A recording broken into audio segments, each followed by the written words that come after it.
Dolly Parton died in Nashville on August 25, 2026, at the age of 80, and the world immediately began counting her money. $450 million. $650 million if you add the quieter assets. The headlines treated the figure like a prize, as if the real story ended the moment the number appeared. But numbers never cry. Families do.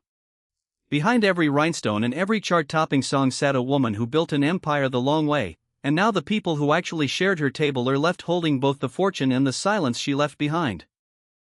Most celebrity deaths produce a brief wave of public mourning followed by speculation about who gets what. Dolly's is different. She left no surviving spouse and no children of her own. That single fact turns a straightforward inheritance into an open question that no outsider can fully answer. The same woman who once boarded a bus out of the Smoky Mountains with nothing but songs now leaves behind a theme park that employs thousands, a publishing catalog that still earns every day, and a family suddenly responsible for decisions that will shape both money and memory. This is not another dry net worth video. By the time we finish, you will see how a girl from a one-room cabin turned relentless work into generational wealth, why the legal structure around that wealth is more complicated than the headlines admit, and why the tears falling in Sevier County have almost nothing to do with dollars. The fortune is real. The grief is heavier. Contrast the public image with the private reality for a moment. To millions she was the sparkling icon who never seemed to age, the songwriter who handed Whitney Houston a global anthem and still kept the rights. To her siblings, nieces, and nephews, she was simply the older sister and aunt who never forgot where the porch used to be. That gap between legend and reality is where the real story lives. Money can be divided on paper. Love cannot. We begin where she began, because every empire has a first step that looks nothing like success. Dolly Rebecca Parton entered the world on January 19, 1946, in a cabin that had no electricity and barely enough space for 12 children. New shoes were a luxury her parents often could not manage. Yet music filled the gaps that money could not. By age 10 she was already singing on local radio. The day after high school graduation, she left for Nashville with a suitcase and a stubborn belief that songs could change a life. Most people who make that journey return home with empty pockets. She did not. The early years were not glamorous. Featured spots on the Porter Wagoner show paid the bills but did not yet build the fortune. The real turning point arrived when she kept the publishing rights to songs other artists would have sold. I Will Always Love You alone became a quiet engine that outlived trends and generations. Turning down Elvis Presley's manager when he demanded half those rights was not stubbornness. It was the first clear sign of the business mind that would later create Dollywood and far more. That decision sits in sharp contrast to the many artists who sign away their catalogs for short-term cash. Dolly kept ownership, and ownership compounded. The same discipline shaped every later move. When she partnered to create Dollywood in 1986, she was not merely attaching her name to a park. She was building an asset that would eventually outweigh the music itself. Resorts, water parks, merchandise, and licensing deals followed. Each one added another stream. By the final years of her life, the combined value sat between the widely reported $450 million and higher estimates that included real estate and ongoing royalties. Yet the more the fortune grew, the more carefully she planned for its future. In interviews she spoke openly about estate lawyers and the desire never to leave a mess for the people she loved. That practical streak rarely makes the highlight reels, but it is the reason the current uncertainty feels so deliberate rather than chaotic. The public saw the sparkle. The family saw the woman who still remembered every hard winter. Now both realities collide. The fortune is large enough to change lives. The absence is larger still. The contrast between the public legend and the private planner only deepens once you examine the years after the music catalog began to pay. While fans celebrated the sparkle and the hits, Dolly was quietly assembling a structure designed to outlast her. Dollywood was never just a theme park. It became the single largest piece of her wealth, drawing nearly 3 million visitors a year and supporting an entire regional economy. Ownership sat inside a corporate partnership that cannot simply be handed to a relative the way a house or a bank account can. That legal reality is the first major difference between the fortune the headlines announce and the fortune the family must actually manage. Most entertainers of her generation treated business as an afterthought. Dolly treated it as the main work. Clothing lines, cookware, a bakery, a dinner theater franchise, hotel interests, and a grocery store partnership with Duncan Hines all added separate streams. Each one was chosen for durability rather than momentary fame. The result was a portfolio that Forbes repeatedly valued near $450 million, while other trackers, counting real estate and residual royalties, reached $650 million. Either figure places her among the wealthiest performers of her era. Neither figure tells the family how to move forward without her. Her husband's death in March 2025 removed the one person who had shared the private side of that empire for nearly 60 years. Carl Dean's will, signed in 2013, left everything he owned to a trust in Dolly's name and included a handwritten note directing certain personal items to nieces and nephews. The arrangement revealed a couple that had already thought carefully about legacy long before either of them was gone. Dolly herself confirmed the same mindset in a 2020 interview, explaining that she and her manager had spent years with estate lawyers precisely so the family would never have to fight. That preparation now stands in sharp relief against the public's hunger for immediate answers. Here the story turns. A fortune of this size usually passes to a surviving spouse or to children. Dolly and Carl chose neither. She often joked that growing older without children meant they never had anyone else to worry about. The joke now carries weight. With no direct descendants and no surviving husband, the estate falls into a wider circle of 6 surviving siblings and more than a dozen nieces and nephews. Brian Seaver, her nephew and longtime head of security, was the one she asked years earlier to announce her death. That request itself shows how deliberately she arranged even the final public moment. Yet the same care that protected the family also protects the details. No verified will has been released. The corporate agreements surrounding Dollywood and the publishing catalog remain private. Analysts can only note that a significant portion is widely expected to support the causes she loved most, especially the Imagination Library that has already mailed more than 200 million books to children. The remainder will move through trusts and partnership structures that may stay sealed for months or years. The uncertainty is not chaos. It is the direct result of planning that placed privacy and purpose above public curiosity. The absence of a surviving spouse and of children creates a legal landscape that most celebrity estates never face. In ordinary cases, the path is narrow and clear.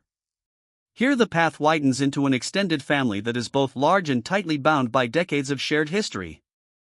6 surviving siblings and roughly 14 nieces and nephews stand inside that circle. Brian Seaver's role as the chosen messenger of her death only underscores how deliberately Dolly had already mapped the personal side of her exit. The same woman who once refused to sell half the rights to a song now refused to leave the people she loved without a plan. Yet the plan itself remains private, and that privacy is the second sharp contrast with the public's demand for immediate answers. What the public sees is a round number attached to a famous name. What the family faces is a web of corporate interests, ongoing royalties, and philanthropic commitments that cannot be settled with a single signature. Dollywood sits inside a partnership that employs thousands and sustains an entire corner of the Tennessee economy. The publishing catalog continues to generate income every time a song is played, streamed, or licensed. The Imagination Library keeps mailing books.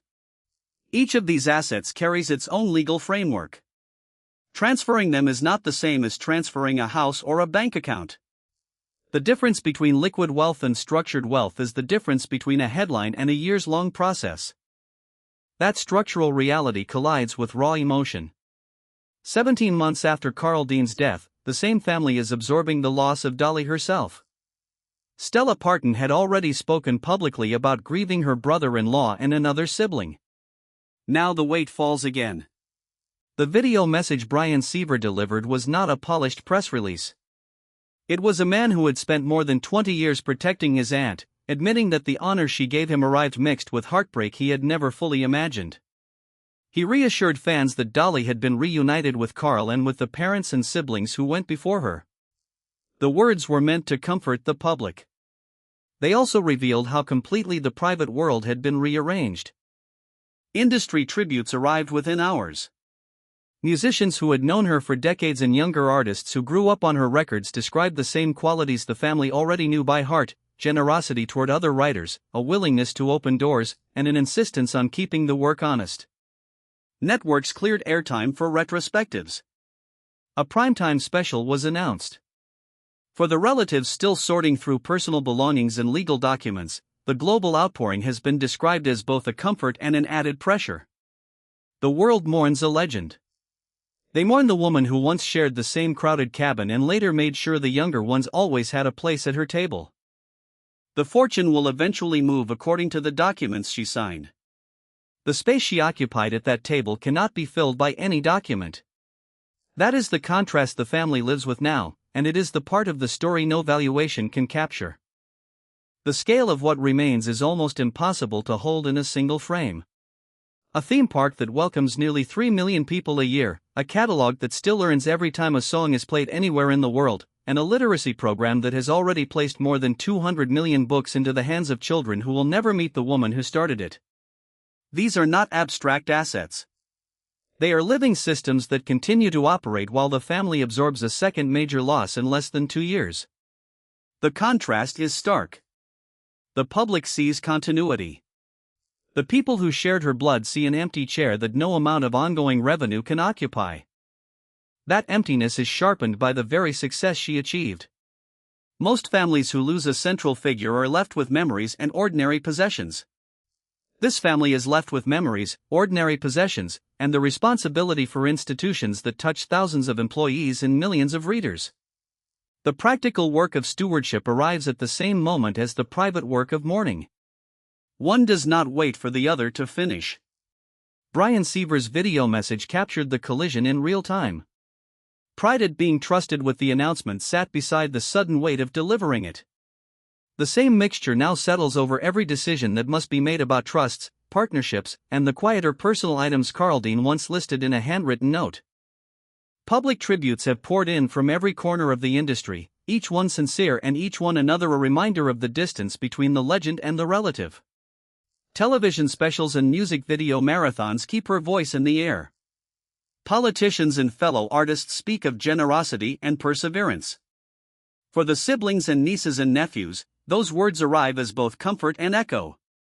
They already knew the woman being praised.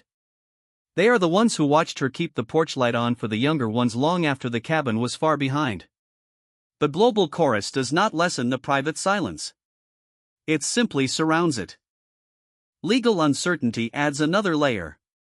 Because the most valuable holdings sit inside corporate and trust structures, the final distribution may remain private for months or years.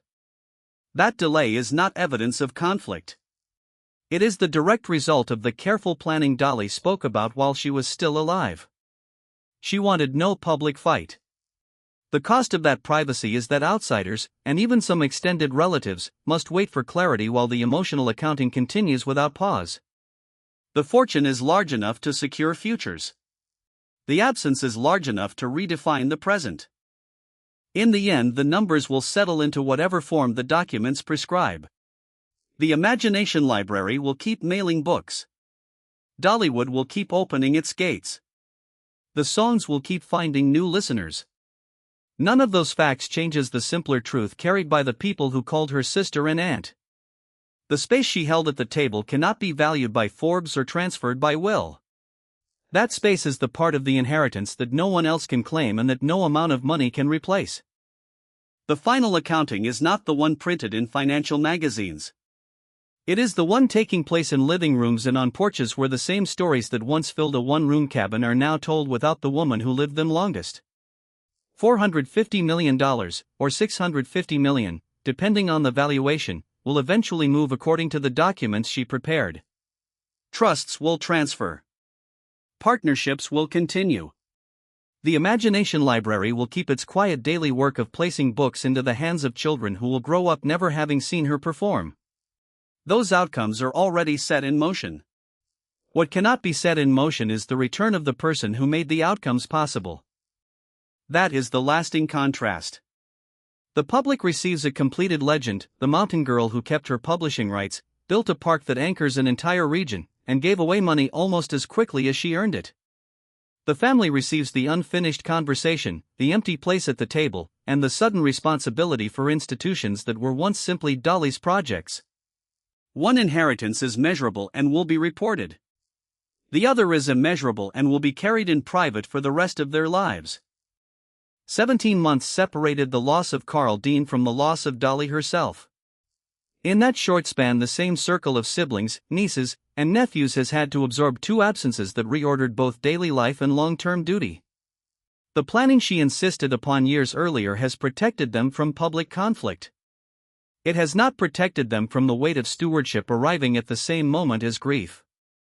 Brian Seaver's measured video message remains the clearest public window into that double burden. Pride and heartbreak shared the same sentence because they shared the same reality. The songs will keep playing. The park gates will keep opening. New generations will discover the voice and the story. None of those continuations fills the quieter space she occupied for the people who knew her before the rhinestones and after the lights dimmed. The fortune she leaves behind is real and carefully arranged. The greater bequest is the standard she set for how to build without forgetting, how to succeed without abandoning the porch where the singing began, and how to leave the people you love protected even when you can no longer stand beside them. In the end, the headlines will move on to the next number and the next name. The family will not. They will keep the memory that no valuation can capture and the responsibilities that no headline fully explains. That is what Dolly Parton left behind, a fortune large enough to secure futures and an absence large enough to remind everyone who loved her that some things cannot be inherited, only carried.